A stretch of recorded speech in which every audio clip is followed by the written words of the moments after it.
नमस्ते। Public India के सारे दर्शकों का अभिवादन। आपसे एक आग्रह है और इसीलिए मैं व्यक्तिगत रूप से आपसे आग्रह कर रहा हूं। 16-17 नवंबर 2024 को लखनऊ के मोती महल लॉन में अवध कॉन्क्लेव का आयोजन किया जा रहा है। आग्रह यह है कि अवध कॉन्क्लेव को सफलतापूर्वक आयोजन के लिए धन की आवश्यकता है। हम लोग पहले इसको करते रहे हैं, दूसरे नाम से करते रहे हैं, अवध कॉन्क्लेव, लोकमत सम्मान इत्यादि इत्यादि नाम से। लेकिन इस बार अलग अलग विषयों पर डिस्कशन होगा। देश के अपने अपने स्पेशलिस्ट आएंगे और इन सबके लिए मैं एक QR कोड आपको दे रहा हूं। इससे आप ब्रोशर डाउनलोड कर सकते हैं, देख सकते हैं क्या रूपरेखा है। लेकिन आपसे फिर से एक बार अपील है कि इस आयोजन को सफल बनाने के लिए थोड़ी आर्थिक मदद करें। बहुत बहुत धन्यवाद। के राय साहब, अब एक दो चीजें, एक तो मेरे दर्शक भी पूछ रहे हैं, सुबह से ये सवाल मैंने कई लोगों से पूछा। ये आपने कभी किसी जज को देखा है कि इस तरह से अपना जस्टिफिकेशन दे, क्लैरिफिकेशन दे? ये तो लोअर कोर्ट के जज साहब लोग भी नहीं करते हैं।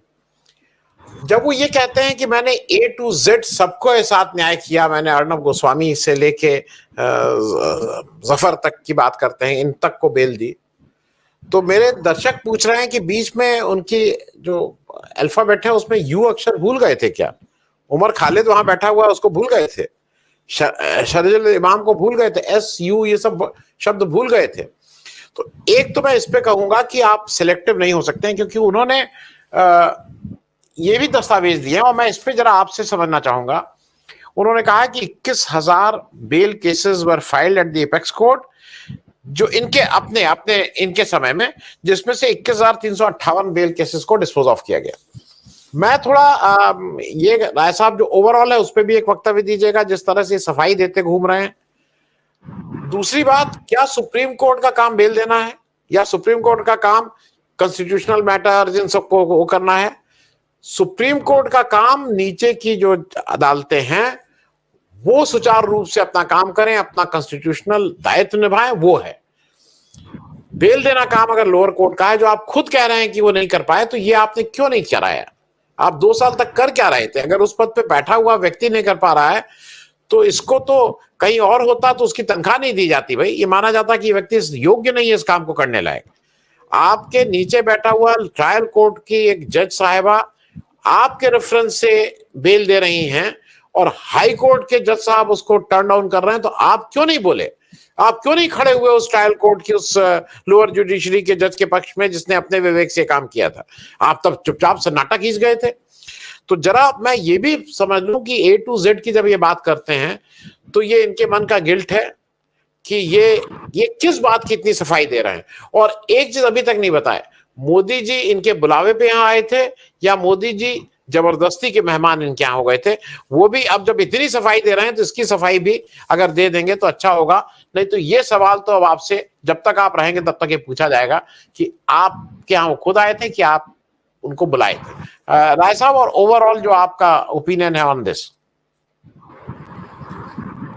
देखिए, जस्टिस चंद्रचूड़ ने एक ऐसी गलती की है, देश के प्रधानमंत्री को अपने घर पे बुलाकर उसका सार्वजनिक रूप से प्रचार करके तस्वीरों का, कि उसके लिए इस देश की न्यायपालिका और यह भारतीय समाज कभी उनको माफ नहीं करेगा। और यह अपराध का बोझ उनके सर पर इस तरह हावी है कि उसको सही सिद्ध करने के लिए 10 गलतियां इनसे और हो रही हैं। उसको सही सिद्ध करने के लिए अपने किए गए अच्छे कामों को लोगों को याद दिला रहे हैं। इनका ईश्वर अगर इनको बताया कि अयोध्या में जहां पर मस्जिद थी, जहां पे उस जजमेंट में ही लिखा है कि अवैध तरीके से रामलला की मूर्ति रखी गई, उस जजमेंट में ही यह लिखा हुआ है कि उस मस्जिद के नीचे किसी भी मंदिर का कोई अवशेष नहीं मिला। वहीं पर यह लिखा गया है कि मंदिर तोड़े जाने का कोई अवशेष नहीं। उसी जजमेंट में लिखा कि 6 दिसंबर को जिस तरह से मस्जिद तोड़ी गई वो भारतीय संवैधानिक इतिहास का बहुत काला दिन था और बहुत गलत काम हुआ। और उसी में लिखा है कि मस्जिद के तामीर होने से 1626 या जब भी से लेकर 29 दिसंबर 1949 तक 5 वक्त नमाज पढ़ी गई है, उनके जजमेंट में है। जो चंद्रचूड़ साहब ने लिखी है जजमेंट, और ये जजमेंट लिखते समय पांचों जज लोगों के अंदर कौन सा पाप का बोझ था कि हिंदुस्तान के न्यायपालिका के इतिहास में मैं इस चैम्बर में, इस डिबेट में बहुत मशहूर हाई कोर्ट के जज बैठे हुए हैं, जस्टिस वत्स पाटिल साहब महाराष्ट्र के। पूरे दुनिया में, पूरे देश में इनको सुनने के लिए लोग आतुर रहते हैं। आज तक कोई ऐसा जजमेंट नहीं लिखा गया आया है, डिलीवर नहीं हुआ, जिसमें कि डिलीवर्ड बाई का जज का नाम नहीं हो, बाकी जजों का नाम नहीं हो। ये सब कुछ लिखते हुए भगवान उपस्थित होते हैं आखिरी कुछ पेजों पर, जब वो कह रहे हैं कि आस्था का सवाल ऐसा है कि जहां मंदिर मस्जिद था वहां पर मंदिर बनना चाहिए, और यह स्थान हिंदू पक्ष को दे देना चाहिए। मुस्लिम पक्ष को उन्होंने क्या दिया है? मस्जिद बनी कि नहीं बनी?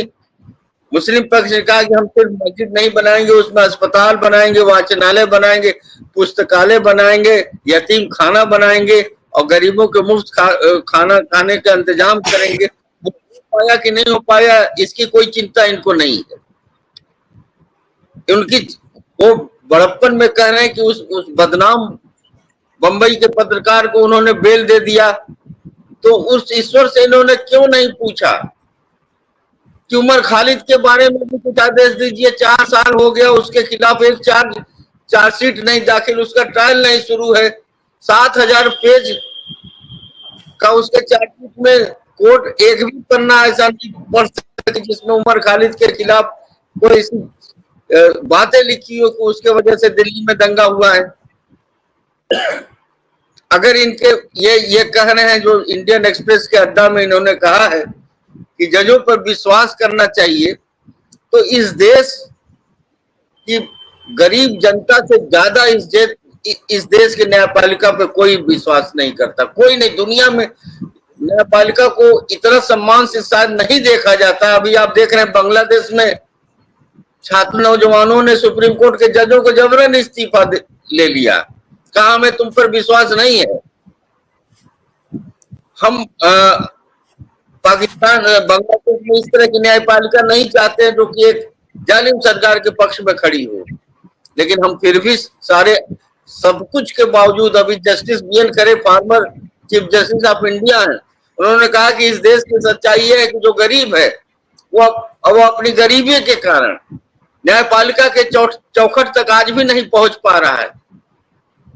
आज इस देश का किसान, इस देश का मजदूर, इस देश का मुस्लिम, इस देश के बच्चे, इस देश की महिलाएं, इस देश का वंचित और बहुजन समाज को ये पूरा भरोसा है कि न्यायपालिका हमको न्याय नहीं देती, फिर भी हम माई लॉर्ड उनको कहते हैं। माई लॉर्ड कहने का एक औपनिवेशिक दास्ता का प्रतीक है। जब क्वीन विक्टोरिया हमारे हाई कोर्ट के चला रही थी, लेकिन आज भी कुछ लोग कहते हैं साहब ये तो ईश्वरीय दायित्व तो निभा रहे हैं, delivering of justice is a divine act. और आप यह है कि आपके आत्मा में कभी लोया नहीं खड़े हो गए, लोया की हत्या हो गई। सारी दुनिया को पता है कि लोया की हत्या करने के पीछे कौन लोग थे, और वो आज शासन और सत्ता में किस पोजीशन में है, और कौन सा अपराध किया था। लोया की आत्मा एक फाइल में छिप कर गई सुप्रीम कोर्ट में इंसाफ मांगने, तब कहां गया? तो वो इंसाफ जो अभी उन्होंने पट्टी खोला है न्याय की देवी से, तो वो पट्टी क्या उन्होंने अपनी आंख पे चंद्रचूड़ साहब ने बांध लिया था? अगर लोया वाला केस आप ईमानदारी से अच्छे से सुन लिए होते तो आज देश में बहुत बड़ा चेंज हो सकता था, एक सोशल रिवॉल्यूशन भी हो सकता था कि गरीबों के हक की आवाज उठाने वाले जैसे कोसले पासिल साहब यहाँ पर बैठे हैं, एक जज की हत्या का पूरा प्रतिकार हुआ, यहाँ पर वो भूल गए। उस सबसे बड़ी उन्होंने गलती किया, माननीय honourable chief justice of India Chandrachud साहब ने, कि उन्होंने एक ऐसे प्रधानमंत्री को अपने घर पर बुलाया या उनके घर गए, उनका सार्वजनिक प्रदर्शन किया, जिस प्रधानमंत्री ने अपने कार्यकाल में इस न्यायपालिका को बहुत कमजोर किया, जिस प्रधानमंत्री ने आपके कितने ईमानदार, समर्पित, निष्ठावान, संविधान में आस्था रखने वालों को सुप्रीम कोर्ट पहुंचने नहीं दिया, जिसमें दिल्ली हाई कोर्ट के चीफ जस्टिस थे, जिसमें जस्टिस कुरैशी थे। इस प्रधानमंत्री ने कितने लोगों को यहां से वहां भटकाते रहे। बहुत सारे लोगों का कॉलेजियम के रिकमेंडेशन के बाद उनका नाम नहीं भेजा, क्योंकि उनके हिसाब से संघ और सांप्रदायिकता के विरोधी ये लोग थे। हमारे चीफ जस्टिस साहब ने एक ऐसे प्रधानमंत्री को बुलाया अपने घर पे, जो प्रधानमंत्री उस राष्ट्रीय स्वयं सेवक संघ से निकला हुआ, और प्रधानमंत्री स्वयं उन पे यह इल्जाम है कि वो देश का संविधान बदलना चाहते हैं। उसके लिए लोगों ने प्रमाण दिया कि ऐसे ऐसे इस देश का संविधान वो बदल रहे हैं। वो तमाम कानूनों में, संविधान में अमेंडमेंट करके संविधान को न मानने वाला, न्यायपालिका को कमजोर करने वाले माननीय प्रधानमंत्री को अगर इस देश के जुडिशरी का अगुआ अपने घर पर बुला रहा है और कैमरा सेटिंग है, स्टूडियो जैसा इसका फोटो खींचा जा रहा है, तो इसके बाद इस इल्जाम से इस जिंदगी में चंद्रचूड़ साहब अपने को बरी नहीं कर सकते।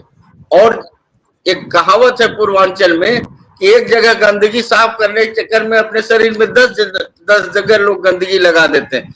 आज सफाई देने में उनके ऊपर सारे आरोप और ज्यादा गंभीर होते जा रहे हैं। वो बेल देने की बात कर रहे हैं। सुप्रीम का काम वो होता है जो जस्टिस चिन्नप्पा रेड्डी और जस्टिस खन्ना और उन जजों ने किया अपने समय में। जीवन रेड्डी ने हुसैनारा खातून का एक केस था, बिहार में अंडर ट्रायल महिलाओं के दयनीय स्थिति पर एक ऑर्डर किया सुप्रीम कोर्ट ने, और वहां पे 20,000 महिलाओं को रिहा करना पड़े। सुप्रीम कोर्ट पॉलिसी तय करती, सुप्रीम कोर्ट कॉन्स्टिट्यूशन का इंटरप्रिटेशन करती है।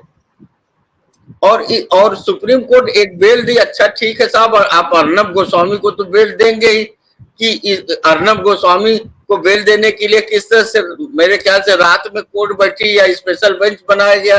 अर्नब गोस्वामी इस देश की पत्रकारिता की कितनी सेवा कर रहे हैं ये सबको पता है।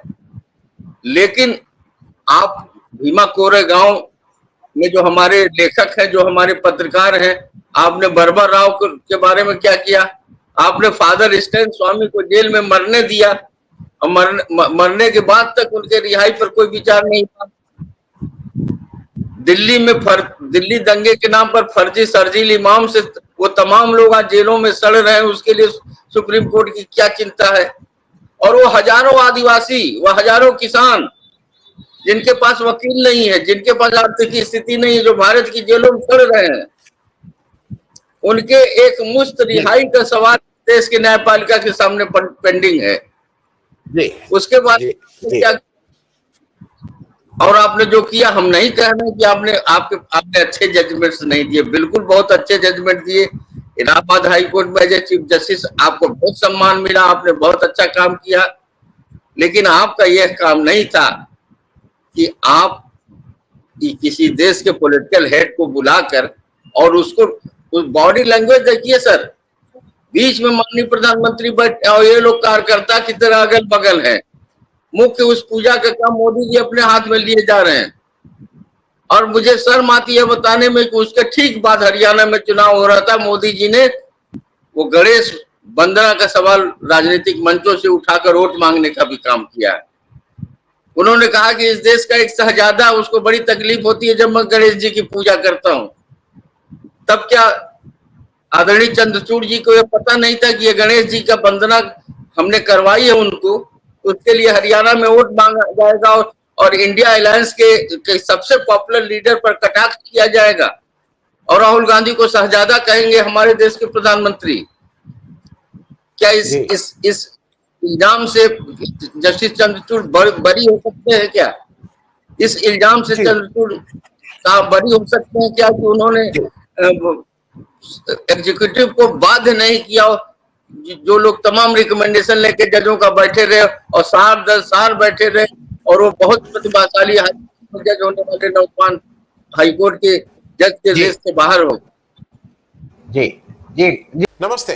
पब्लिक इंडिया के सारे दर्शकों का अभिवादन। आपसे एक आग्रह है और इसीलिए मैं व्यक्तिगत रूप से आपसे आग्रह कर रहा हूं, 16-17 नवंबर 2024 को लखनऊ के मोती महल लॉन में अवध कॉन्क्लेव का आयोजन किया जा रहा है। आग्रह यह है कि अवध कॉन्क्लेव को सफलतापूर्वक आयोजन के लिए धन की आवश्यकता है। हम लोग पहले इसको करते रहे हैं, दूसरे नाम से करते रहे हैं, अवध कॉन्क्लेव, लोकमत सम्मान इत्यादि इत्यादि नाम से, लेकिन इस बार अलग अलग विषयों पर डिस्कशन होगा। देश के अपने अपने स्पेशलिस्ट आएंगे और इन सब के लिए मैं एक QR कोड आपको दे रहा हूँ। इससे आप ब्रोशर डाउनलोड कर सकते हैं, देख सकते हैं क्या रूपरेखा है।